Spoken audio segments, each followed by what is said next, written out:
Hukumnya pajak dalam Islam, apakah negara Saudi sekarang ikut menerapkan hukum pajak dikarenakan mengikuti negara barat jika tidak ada pajak dalam negeri Islam diperoleh dari mana dana dalam menjalankan roda pemerintahan? Teman-teman sekalian, masalah dalam Islam ini tidak boleh mengambil sesuatu dengan cara paksa. Nggak boleh, zalim namanya. Pajak ini kalau kita bicara apa adanya, realitanya, kalau kita tanya setiap warga misalnya, disuruh pilih bayar pajak atau tidak bayar pajak, kira-kira apa yang dipilih oleh warga? Nah ini banyak yang jawab nih. Hah? Tidak kan? Kalau disuruh pilih makan di restoran bayar 10% dengan tidak bayar, yang mana Anda pilih? Tidak bayar. Artinya kalau orang bayar pajak 10% itu dipaksa. Kan? Ini tidak boleh mengambil harta seorang muslim secara paksa. Ini sebabnya sebagian besar ulama mengharamkan, tidak boleh.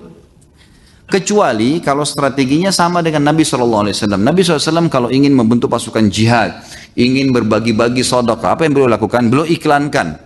Nih ada saudara kita kalian yang sedang butuh si fulan, menyumbanglah. Ya. Nabi SAW kadang-kadang membuka jubah beliau menaruh, lalu orang-orang pada menyumbang di situ. Lalu kemudian Nabi SAW berikan kepada mereka. Sukarela. Tidak ada penentuan persentasenya, tidak ada paksaan. Nah ini lain. Ini lain. Ini boleh dalam Islam. Nanti dalam bahasan dosa besar kita ada namanya maks. Maks itu pajak atau pajak lah umumnya. Apakah itu pajak diambil dari masyarakat secara paksa atau pajak diambil dari bea cukai barang-barang yang masuk. Di zaman Nabi SAW, orang masuk, keluar masuk Madinah, masuk di negara Islam, tidak ada sama sekali bayar apa-apa. Ini orang pergi rekreasi sama keluarganya ke Eropa, belanja. Lebih dari $1.000 atau berapa dolar harus bayar. Apa urusannya? Orang beli barang dari keringatnya dia beli produk yang dia mau, kenapa Anda ambil? Apa urusannya gitu? Kan mestinya nggak boleh. Pasti kalau mau tahu itu paksa atau tidak, tanya dia mau bayar nggak? Kalau dia nggak mau bayar berarti itu jelas dipaksa berarti, gitu kan? Ini nggak boleh. Nah karena sudah menjadi sebuah kebiasaan, jadi orang akhirnya biarin aja sudah, karena terpaksa. Tapi kalau disuruh pilih orang tidak mau. Mestinya memang tidak boleh, gitu kan? Kalau apakah Saudi menggunakan pajak? Setahu saya tidak ada pajak di sana. Setahu saya, gitu kan?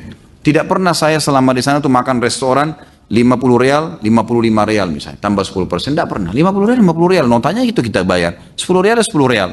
Belanja apapun, beli baju, beli apa semua, tidak ada pajak sama sekali, gitu kan? Tidak ada pajak sama sekali. Itu yang saya tahu, Allah alam. Kalau dari mana pemerintah hidup kan banyak. Dari zakat. Zakat harta boleh dikelola oleh pemerintah. Di zaman Nabi SAW, zaman Khulafaur Rasyidin, zakat masyarakat distor kepada pemerintah. Pemerintah lalu memberikan kepada orang yang tidak mampu. Gitu kan? Perniagaan dimudahkan. Tidak ada peraturan-peraturan ketat kecuali yang melanggar agama. Dimudahkan. Ya, pada saat Abdurrahman ibn Auf membebaskan sebuah tanah di Madinah, di zaman Nabi SAW, beliau bebaskan. Tanah itu padang pasir, gitu kan? Milik seseorang. Dan akhirnya dia mengatakan, saya ingin bebaskan, kerjasama sama orang yang punya tanah, saya mau buat pasar nih. Kata dia, baik silakan, kita bagi hasil. Dibuatlah sama Abdurrahman ibn Auf kotak-kotak dari tanah liat, seperti kalau kita sekarang kios-kios gitu. Setelah jadi pasar, Abdurrahman iklankan, siapa yang mau pakai pasar ini silakan gratis. Silakan gratis. Kalau ada pun yang mau menyumbang sesukanya, silahkan. Maka orang-orang pada pindah, hidup jadi pasar baru di situ. Akhirnya orang-orang kena merasa ada transaksi jual beli, mereka dengan sukarela memberikan kepada Abdurrahman dan akhirnya memberikan Abdurrahman harta yang sangat banyak sampai berpeti-peti emas didapatkan dari pasar itu. Tadinya pasar itu cuma disukarelakan. Banyak dimudahkan perdagangan, perniagaan dimudahkan, gitu kan?